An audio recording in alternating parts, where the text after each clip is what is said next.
Hi, I'm Cheryl Waters. Thanks for joining us live on KEXP at Home. Today I'm talking with Margaret Sohn, aka Miss Grit, who just released a completely compelling EP called Impostor that I cannot stop listening to. Hi, Margaret. Thanks for joining me today. Hi. Thanks for having me. Oh, I'm so excited to talk with you. And where are you today? Are you at home in New York? Are you in Brooklyn? I'm in Brooklyn. Yeah, I'm in my apartment. And how are things going for you these days? Things are going pretty well. Can't complain. Just excited that the tree outside my apartment finally has some leaves on it and can hopefully go outside a little bit more. So, I know the weather in Seattle is absolutely gorgeous and everything is blooming. And yeah. I also love being outside right now. Well, talking about things that I love, I absolutely love the videos that you made for KEXP, songs from the new EP Impostor. It's so creative the way that you put it together and so really well thought out. Tell me about making those. Did you produce those? I did. I decided to just kind of do it all on my own. It was my first experience shooting video and kind of editing it all. So I deconstructed my apartment a little and moved everything around and just filmed in my room at home. So yeah, it was kind of wild. Well, let's watch those videos now. I'd love to share them with our audience. It's Miss Grit live on KEXP at Home. You're really going to love these.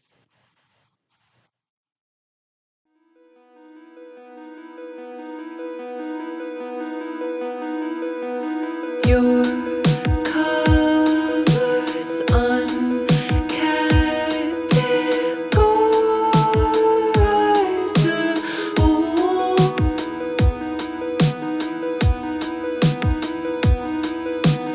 Your clothing's contours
flavored water makes you smarter, no, makes you taller.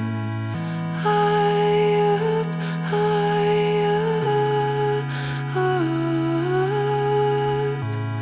you're getting smaller.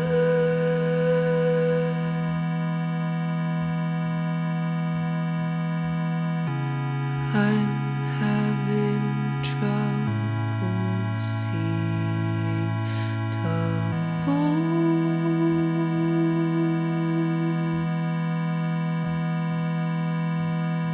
I try,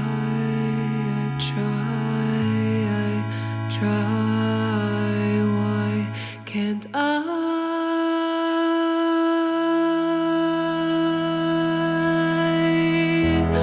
Calm down, lie down, my body.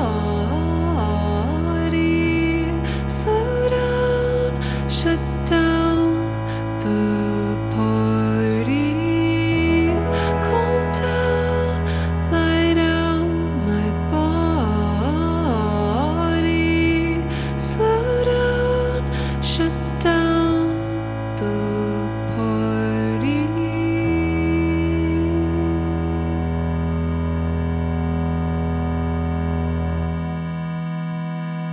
My religion has no witness, no, isn't finished. High up,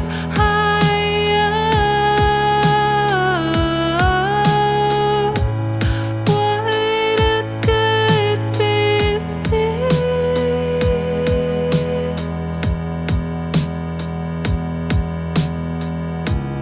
I can tell hearts apart from spare parts.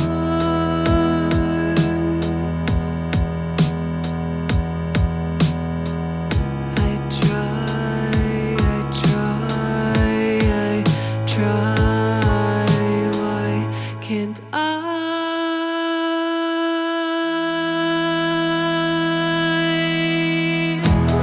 Calm down, lie down, my body. Slow down, shut down the party. Calm down, lie down, my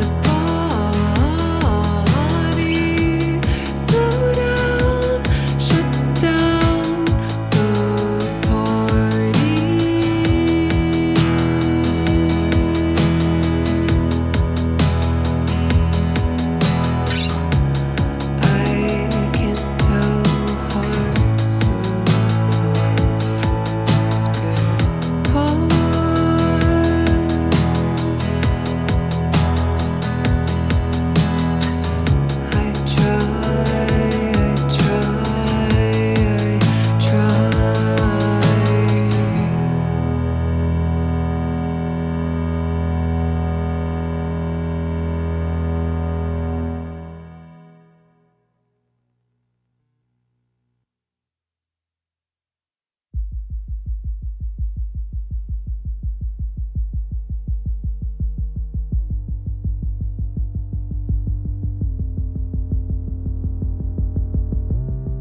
그려왔던 내가 그려왔던 내가 그려왔던 내가 그려왔던 그런 이 세상을 나는 만들었어 내가 사랑하는 그 사람들과 함께 내가 그려왔던 우리가 생각했던 우리가 원했던 우리가 생각했던 우리가 원했던 그곳을 우린 만들었어 그곳을 우린 만들었어 내가 그려왔던 내가 그려왔던 내가 그려왔던 그런 이 세상을 나는 만들었어 내가 그려왔던 내가 그려왔던 내가 그려왔던 내가 그려 우리가 내가 그려왔던 내가 그려왔던 내가 그려왔던 내가 그려왔던 내가 그려 우리가 내가 그려왔던 내가 그려왔던 내가 그려왔던 내가 그려왔던 내가 그려왔던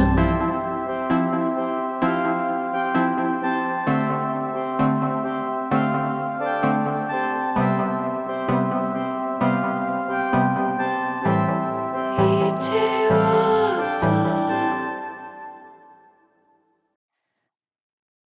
That is Miss Grit live on KEXP at home. I just, again, love those videos. Once again, so creative and well thought out. And those songs are from your EP, Impostor, which came out in February, plus a special cover at the end there. And you not only produced that video for us, that incredible video, but you produce your own music as well. It sounds like it's all part of the writing process for you, that you sort of, from what I've read, you can't sort of separate the two. And I'd love it if you'd talk a little bit about that. Yeah, definitely. They're super intertwined for me. I just find that textures and tones are kind of where I get a lot of my songwriting ideas from. So taking that, like the first kind of moments of sitting down to start writing a new song is kind of basically where the production process starts for me as well. I know I've spoken with a lot of musicians that have produced their own music for a long time for a variety of reasons, necessity, or because that's the way that they want to do it creatively. And then eventually they've worked with a producer and they find that they learn so much just looking at a way somebody else works. And I wonder if it's so integral to the way you do things, if you think it's something that you're curious to ever do, to incorporate someone else into the process with you? And if you did, how do you think that would affect the process of writing for you?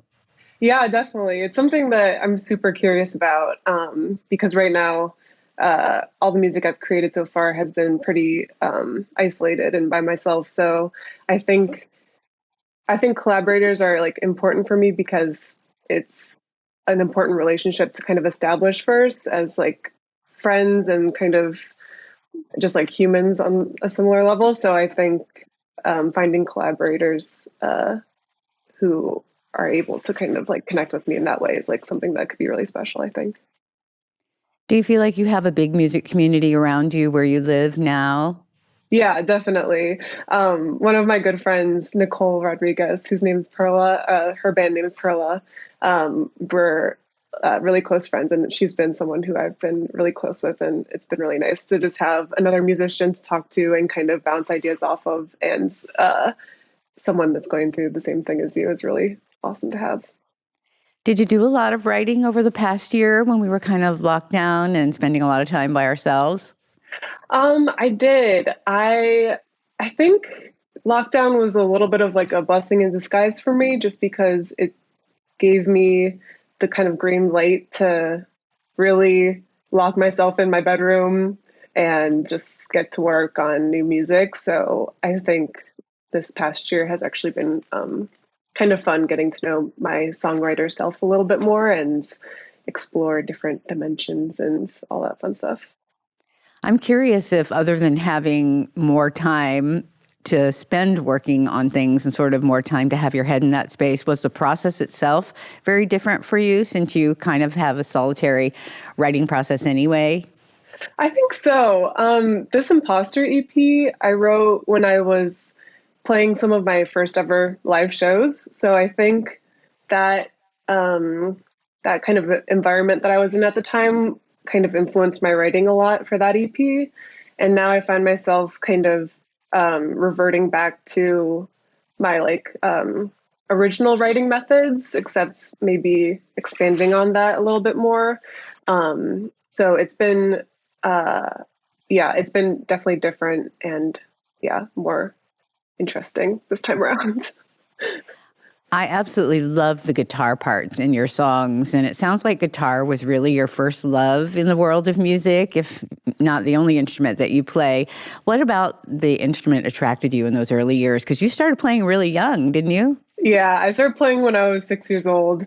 I think, I don't know, I've always been kind of a more quiet person, and I don't I'm not often that loud, or I don't have that much to say a lot. So I think the guitar attracted me a lot because it's such a powerful instrument that you can get a lot of expression out of. So having something other than my voice was really important to me and attractive. So I think that's what pulled me into the guitar a bit more. Well, you've taken kind of a unique path to becoming a songwriter and a performing artist. And as you said, while you've been playing guitar since you were very young, you've spoken about feeling that songwriting wasn't actually initially for you. And I'm wondering, what were some of the moments along your artistic journey that caused you to change your mind about that? Yeah, I think I've always had a secret kind of wish to be a songwriter, but the confidence level wasn't really there, because I think it's actually a really scary thing to write songs that come from you and individually. So I think getting into college and kind of just having that time to really work on my skill set in music technology and having more tools at my hand, I think that kind of encouraged me a bit to take the leap of faith and write my own song, I think, and prove it to myself mainly that I could write music that I actually liked. Well, even if you weren't feeling as confident as you are now when you started, your first EP, Talk Talk, was released to wonderful praise. And I'm wondering if going into the writing of your next EP, Impostor, if you approach things differently, knowing that you had this larger audience waiting to hear this music. I think so, definitely. I wrote the Talk Talk EP again, alone in my dorm room at the time, a couple years ago, 3 years ago. So having released that and just even coming to the realization that people who I don't know even listened to my music and maybe enjoyed it was really crazy to me. So writing the Impostor EP, of course, deals with imposter syndrome, and that was kind of a big byproduct that came out of the Talk Talk EP. I mentioned that you recorded a cover at the end of that set that we just watched a little while ago. Talk about that song and what you love about performing it. Yeah, Yaeji is one of my favorite producers ever. I just really love her vibe, and I think she's awesome. But this past year during quarantine, one of my goals was to learn Korean. So the song was a bit of a homework for me almost, because it kind of pushed me to practice a bit more and give it a try to sing in Korean. So it was really fun for me. Will you actually address various experiences of imposter syndrome kind of really head on in this new EP, which I find so powerful because it's a really relatable phenomenon to so many people, myself included, and it's often so difficult to put it into words. And I'm wondering what ultimately inspired you to tackle this intimate subject head on in your music. Yeah, I think it's something that almost everyone can relate to a bit, but it's often really hard to even realize that you're going through it at the time, because your thoughts are kind of just out of control and trying to convince you of something that's not reality. So I think at the time, my thoughts were just being consumed by all these ideas of fraud and telling myself that I'm not a real musician. So I think just that was all I could really think about, and it was something that I wanted to get over and move on from.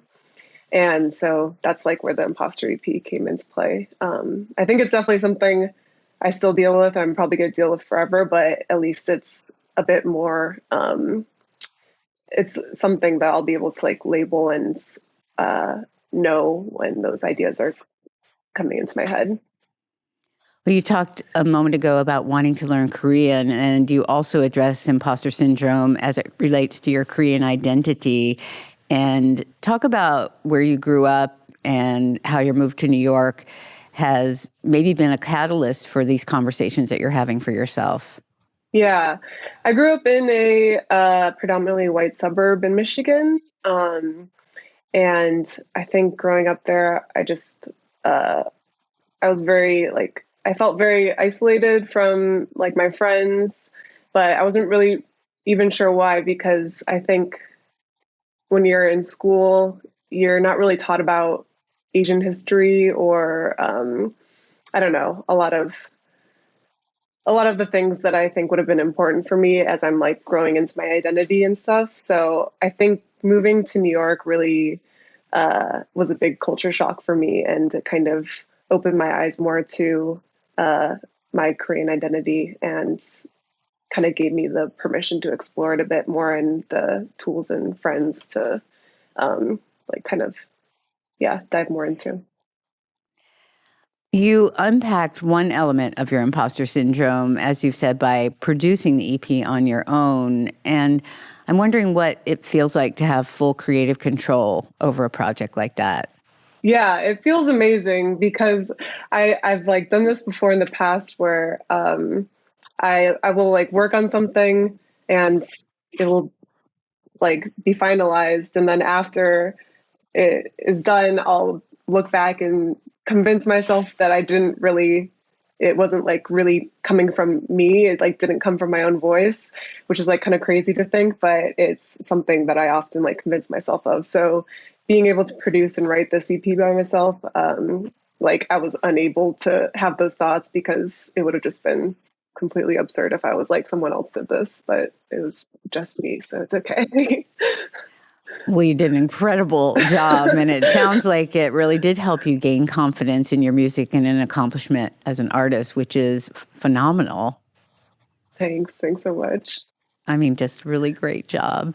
I'm also really fascinated by your studies of music technology at, I think you went to NYU. Yeah. The fact that you not only understand how to play and perform instruments, but also how to make your own pedals and the tech involved to enhance and adjust the sound. What attracted you to that behind the scenes world of music when you were in school? Yeah, I think it came from playing guitar from an early age. I've always just been really drawn to guitar effects pedals, and I guess it kind of goes hand in hand with production too. It's something that I've always gravitated towards in music. So I think studying music technology and yeah, learning more about those different tools and resources that I could have at my hands to reach for when songwriting and producing is really helpful.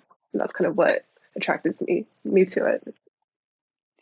You hinted in some interviews that I read that you're already working on some new material and taking inspiration in part from movies and cinema. And I'm such a huge fan of film. And I'm wondering what maybe some films and directors are particularly inspiring to you. Yeah, recently I've been getting more into anime films. So Satoshi Kon is someone who I've been really falling in love with this past year. Um, he and also Spike Jonze have always been, or Spike Jonze has always been someone who I really look up to in the film world. And also Hiro Mirai is also someone who I really love. So yeah, the Perfect Blue movie by Satoshi Kon and Ex Machina have been big influences for this next album, and I'm excited about it. Oh, I love Ex Machina. Me too, yeah. I always love getting ideas. I'm going to write down what you were just saying.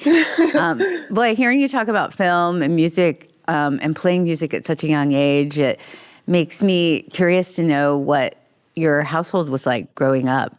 Were you surrounded with art and music and Yeah.